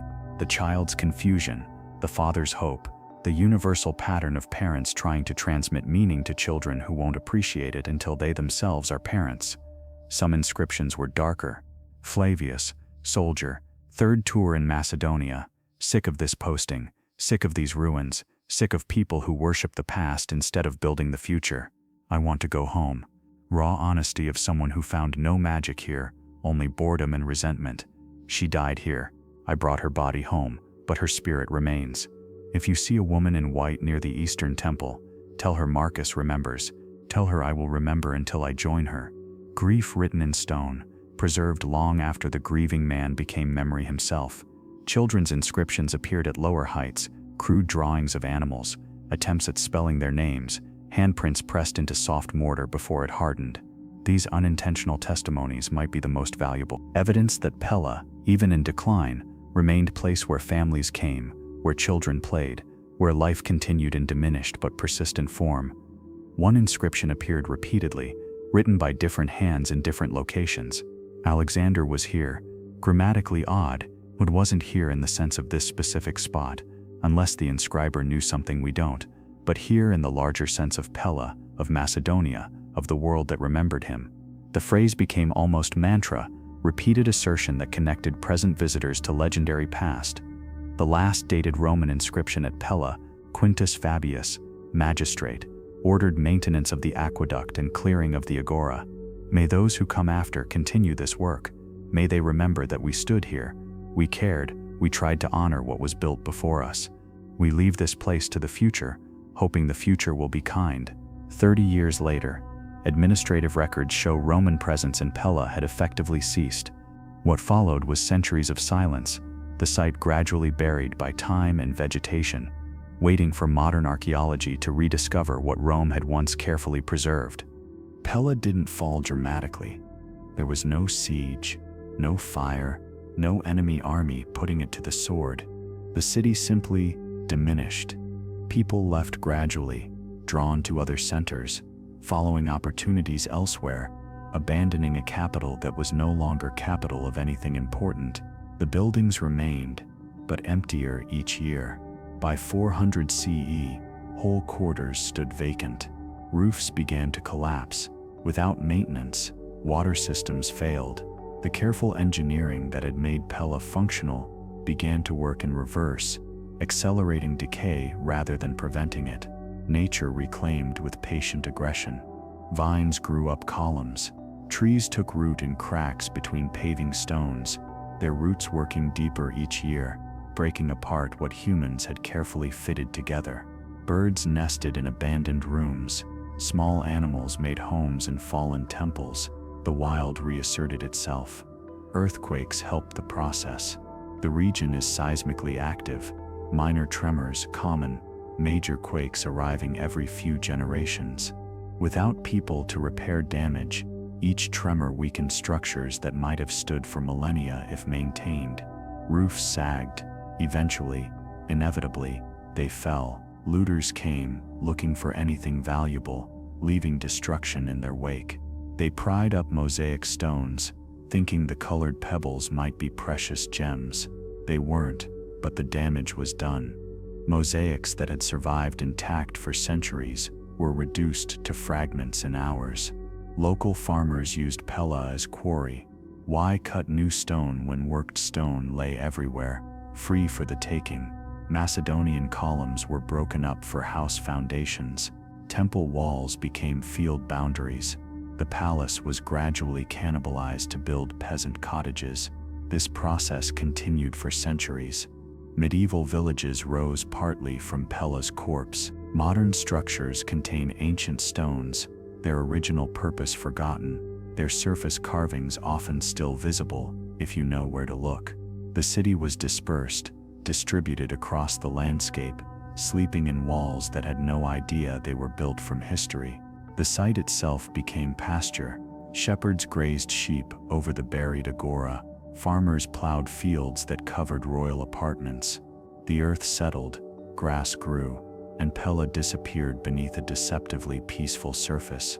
Local tradition preserved vague memories. Stories about the old city, about Alexander being born somewhere around here, about treasures supposedly buried beneath certain hills. But details faded. Without written records accessible to illiterate peasants, memory became mythology, history transformed into legend. Travelers occasionally mentioned the site. A Byzantine chronicler in the 11th century noted ruins of some ancient place, perhaps Pella. An Ottoman administrator in the 16th century recorded scattered stones of unclear origin, but no one investigated. The age of archaeology hadn't yet begun. Ruins were simply ruins, notable only as sources of building material. By 1800, Pella existed primarily in ancient texts. Scholars knew the city had been important, knew Alexander was born there, but the physical site was lost. Theories placed it in various locations. Some doubted it had existed at all, suggesting ancient writers had exaggerated or fabricated. The city waited, silent, patient, beneath earth that gave no hint of what it concealed. Modern rediscovery began with an accident, as these things often do. In 1957, a farmer digging a well struck something hard 3 meters down, not bedrock, stone that had been worked, shaped, placed deliberately. He brought up a fragment, even covered in mud. Its quality was obvious. Archaeologists arrived within weeks. Initial excavations revealed what the farmer had found: a section of mosaic floor, intact, beautiful, completely unexpected. The discovery made international news. Within months, systematic excavation began. What emerged from the earth exceeded anyone's expectations. Not just a building or two, but an entire ancient city. The palace complex, the agora, temples, houses, infrastructure, all preserved beneath soil that had protected rather than destroyed, created anaerobic conditions that prevented decay. The mosaics were particularly stunning. Photographs circulated worldwide, images of ancient art that looked almost new, colors vivid, designs clear, craftsmanship evident even to untrained eyes. People who had never heard of Pella suddenly cared deeply about its preservation. Excavation continued for decades, is ongoing still. Each season reveals more, room after room, building after building, the city surrendering its secrets slowly, reluctantly, as if testing whether modern humans are worthy of receiving them. One excavation director described the experience: you clear away soil expecting more of what you've already found. Then suddenly, you're looking at something no one has seen for 2,000 years. A room exactly as it was left, objects still in place. It's like opening a time capsule, except you didn't know the capsule existed, and the person who sealed it has been dead for millennia. The pottery assemblages tell stories of daily life: cooking pots with burn marks from countless meals, storage jars that once held wine, oil, grain, now empty, but still redolent with purpose. Children's dishes, smaller versions of adult ware, suggesting families eating together, teaching young ones table manners, all the ordinary rituals that constitute civilization. Personal items carry particularly strong emotional charge. A mirror, bronze surface, tarnished but still faintly reflective. Who looked into it last? What face appeared there? A comb with several teeth missing, well used, loved into disability. Reading these objects requires imagination, but also restraint. We can know some things, must acknowledge, we'll never know others. The excavations transformed understanding of Macedonian culture. Previously, Macedonia existed largely in written accounts from southern Greeks, who were often dismissive, calling Macedonians barbarians, questioning their Hellenic credentials. The physical evidence told different story: sophisticated culture, refined aesthetic sensibility, technical accomplishment matching or exceeding the Greek cities that had looked down on them. Alexander's birthplace became real in new way. Not just location mentioned in texts, but actual space you could visit, stand in, experience directly. Tour groups arrived daily now, walking paths Alexander walked, seeing views he saw, connecting to history through physical presence in historical space. The farmer who discovered the mosaic became minor celebrity, gave interviews, seemed bemused by attention. He'd just been digging a well. Finding lost cities hadn't been his intention. But that's often how revelation works. You're looking for water, you find history instead. Modern Pella is strange hybrid, ancient city partially revealed, partially still buried, waiting. Walking through the site is walking through layers of time simultaneously. Macedonian foundations, Roman additions, modern protective structures, all visible at once, creating cognitive dissonance that is itself instructive. The mosaics are protected now by contemporary architecture, roofed shelters that keep rain and sun from damaging ancient work, but also change the experience of viewing. You see the mosaics not as their creators intended, in open air, but under modern coverings, through climate control, with explanatory placards. Preservation requires intervention. Intervention alters meaning. Some areas remain unexcavated, deliberately, partly due to funding limitations, partly due to philosophical choice. Leave something for future archaeologists, explains one site director. They'll have better techniques, better understanding, better questions. We've disturbed enough. Let some things sleep until people arrive who can wake them more carefully. The unexcavated areas show as gentle rises in the landscape, grass-covered mounds that would look like natural hills to untrained eyes. But now we know better. Each mound potentially contains buildings, artifacts, information. The earth holds them gently, patiently, without urgency. Time works differently for buried cities. Modern Pella, the village, sits adjacent to ancient Pella, the archaeological site. Residents live alongside history, grow accustomed to it, sometimes even grow tired of it. Tourists everywhere, complains one shopkeeper, can't even drink coffee without someone asking directions to Alexander's palace. The mundane complaint of someone for whom extraordinary has become ordinary. But others feel differently. An elderly woman whose family has lived in the area for generations. My grandfather said his grandfather said his grandfather remembered stones in the fields. We always knew something was here. Now the world knows too. I'm glad. The past should be remembered, not forgotten under dirt. Children play near the ruins, as children have always played near ruins, heedless of historical significance, seeing only interesting places to explore. They climb on ancient walls until guards tell them to stop. They imagine their own games in ancient spaces. Perhaps this is appropriate, continuity of use, even if the use has changed from palace to playground. At night, when the site closes and tourists leave, something shifts. The protective structures cast strange shadows. Moonlight fills the agora. The mosaics seem to glow faintly. It's easy to imagine voices, footsteps, the city briefly remembering what it was. Guards report strange experiences, nothing definitive, nothing they'd testify to under oath, but feelings, presences. One guard, I don't believe in ghosts, but some nights, walking through, I swear I'm not alone, not threatened, just accompanied. Perhaps they are. Perhaps memory becomes so compressed in certain places that it achieves a kind of mass, a gravity that pulls past into present, makes history palpable. Or perhaps it's just human imagination, our desperate need to connect with those who came before, projecting presence where there's only absence. Either way, Pella persists, partially buried, partially revealed, wholly patient. The stones wait, the earth waits, history waits, knowing eventually, inevitably, more will be revealed.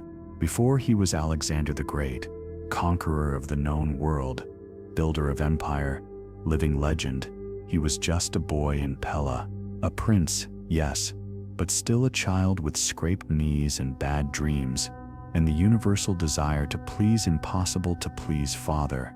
He was born in the palace we've been describing, in rooms that archaeologists have tentatively identified but can't confirm with certainty. His mother Olympias, fierce and mystical, claimed he was sired by Zeus appearing as serpent. His father Philip was less amused by this story than annoyed. The marriage was political, passionate and deeply dysfunctional, good preparation perhaps for ruling empires. Young Alexander walked the agora with his tutors, learning to identify goods from different regions, understanding commerce as component of power. He stood in the temples, hearing prayers, absorbing the idea that gods paid attention to human affairs, that divine favor could be won through proper ritual and magnificent offerings. He trained in the gymnasium, learning to fight, ride, endure discomfort without complaint. Macedonian nobility raised their sons hard, believing that comfort weakened, that hardship built character necessary for leadership. Alexander broke bones, suffered concussions, kept training. The culture didn't permit weakness, especially not in princes, but he also read, voraciously, obsessively, with hunger that surprised his tutors. When Aristotle arrived to oversee his education, the philosopher found student who had already consumed every text available in Pella's libraries. Their conversations weren't teacher instructing pupil so much as two intellects discovering each other. They discussed ethics, politics, natural philosophy, poetry. Alexander memorized vast portions of Homer's Iliad, could recite passages for hours, saw himself in Achilles, glorious, doomed, striving for immortal fame that required mortal sacrifice. The text became blueprint for life he would attempt to live. He was 13 when his father Philip left to campaign in Thrace, leaving Alexander as regent. For 6 months, the boy governed Macedonia, making decisions, resolving disputes, commanding armies when necessary. When Philip returned, his son had crushed a rebellion, founded a city, and begun exhibiting combination of ruthless pragmatism and visionary ambition that would characterize his future conquests. The relationship between father and son was complex. Philip was proud of Alexander's abilities but threatened by them. Alexander admired his father's accomplishments but resented living in anyone's shadow. They loved each other and competed with each other, and would eventually, in some interpretations, betray each other. At 16, Alexander commanded cavalry at the Battle of Chaeronea, the engagement that established Macedonian dominance over Greece. He led the charge that broke Theban lines, proved himself in blood and violence, earned the respect of soldiers who had thought him just another privileged prince. He was 20 when Philip was assassinated. The conspiracy's details remain murky even now, but Alexander moved immediately to secure power, eliminating rivals with efficiency that suggested either careful preparation or natural instinct for political violence, perhaps both. Within 2 years of becoming king, he had stabilized Macedonia, secured its borders, and begun preparing for the Eastern campaign that would make his name immortal. He would never live in Pella again as permanent resident. The city was too small for ambitions he had conceived. Alexander left Pella in 334 BCE, 22 years old, leading army of 40,000 toward Persian Empire. He appointed regents to govern in his absence, established supply lines, made provisions for messages to reach him wherever he campaigned. He intended to return. He never did. For 13 years, the palace waited. His rooms remained prepared for his return. His personal items stayed where he'd left them: clothes, weapons, books, small keepsakes of childhood. The staff maintained everything: dusting objects no one touched, cleaning rooms no one occupied, keeping vigil for king who was conquering the world, but couldn't come home. Letters arrived: victory at Granicus, victory at Issus, victory at Gaugamela, the empire falling, Alexander advancing, glory accumulating, but also distance increasing. The letters took longer to arrive. His handwriting became less familiar, shaped by years of foreign campaigns, different scribes, languages mixing. His mother Olympias remained in Pella, ruling in his absence, growing increasingly bitter and strange. She conducted mystery rituals involving snakes, claimed divine communication, executed people on suspicion of disloyalty. Without Alexander to moderate her extremes, she became dangerous, feared, necessary evil that held Macedonia together through sheer force of terrifying personality. The throne room where Alexander had been crowned stood empty, symbolically occupied but physically vacant. Petitioners brought cases, but they pleaded to representatives, not king. Decisions were made in Alexander's name, but Alexander was in India, Egypt, Persia, Bactria, places most Macedonians couldn't locate on maps. Some soldiers returned from the campaigns, carrying stories that seemed impossible: cities built overnight, battles won against odds that defied belief, Alexander fighting in front lines, risking himself recklessly, surviving wounds that should have killed him. The stories made him legend, but also made him stranger, less recognizable as the prince who had grown up in Pella's streets. News of his death reached Macedonia months after it happened. Babylon, June 323 BCE. Fever taking him in days, his body preserved in honey for transport back home. But he never made it back. His generals fought over the corpse, over the empire, over everything. His body ended up in Alexandria, the Egyptian city he'd founded, far from Macedonia.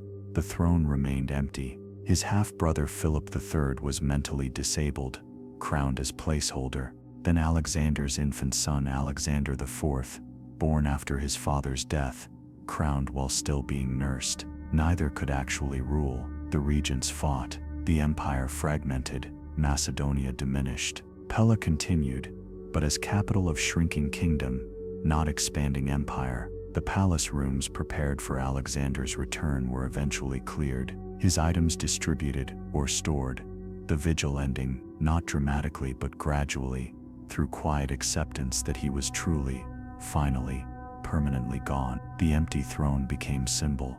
Macedonians would refer to it for generations, empty as Alexander's throne, meaning promise unfulfilled, hope abandoned, potential wasted. The phrase carried melancholy that never quite faded. He had meant to come home. The logistics had simply proved impossible. Empires are easier to conquer than to return from. Distance consumed him. He became the places he conquered, could no longer fit into the small city that had made him. What Pella meant to Alexander, we can only guess from fragments. He mentioned his birthplace rarely in recorded conversations, seemed to carry it with him more as memory than place. But the memory was powerful. When he founded cities, and he founded many, over 70 maybe more, he often named them Alexandria, but he built them following principles learned in Pella: central agoras, temples to Greek gods, gymnasia for training youth. He was exporting his childhood across continents, making the world resemble the city that shaped him. His treatment of Thebes, the Greek city that rebelled against Macedonian rule, was telling. He destroyed it utterly, killed or enslaved the population, left only Pindar's house standing out of respect for the poet. But he wept while ordering the destruction, understanding that he was erasing a city the way death would eventually erase him. He preserved other cities carefully. When he conquered Persepolis, he initially ordered it protected, recognizing its cultural significance. Later he burned it, drunk and regretful, listening to a courtesan's argument that Persia had burned Athens and deserved equivalent treatment. The decision haunted him. You can conquer perfectly and still lose yourself in the conquest. His relationships with the places he conquered revealed patterns established in Pella. He respected local customs when possible, incorporated foreign traditions into his court, married Persian women to cement alliances and demonstrate acceptance, but he also demanded worship, required prostration, insisted on recognition that bordered on divinity. The boy who grew up worshiping gods had become confused about which side of that relationship he occupied. His soldiers grew tired. They had followed him to the ends of the earth, literally as far east as they could march before ocean, or rebellion stopped them. At the Boriphyssus River in India, they refused to go farther. Alexander raged, pleaded, reminded them of glory they'd achieved. They were unmoved.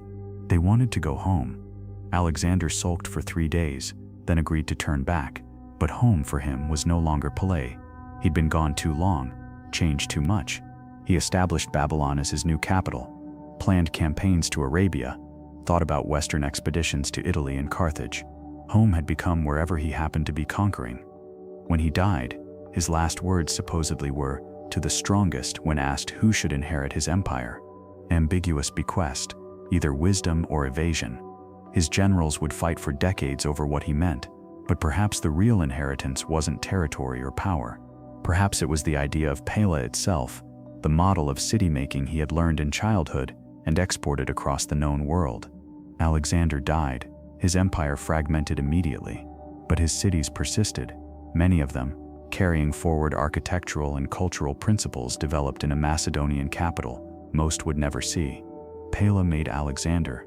Alexander tried to make the world into Pella. The world resisted, as worlds do, but traces remain, in city plans, in cultural fusion, in the lasting idea that a small place can contain principles worth spreading. that home can be seed for transformation. We surface now from Pella's depths, from its layers of stone and memory, rising through time like divers ascending slowly through water, pausing to prevent damage from too rapid return to ordinary light. The ruins remain where we left them. Moonlight still falls on ancient columns. The agora still holds its vast emptiness. The mosaics continue their patient testimony. Nothing has changed because we visited. Everything has changed because we paid attention.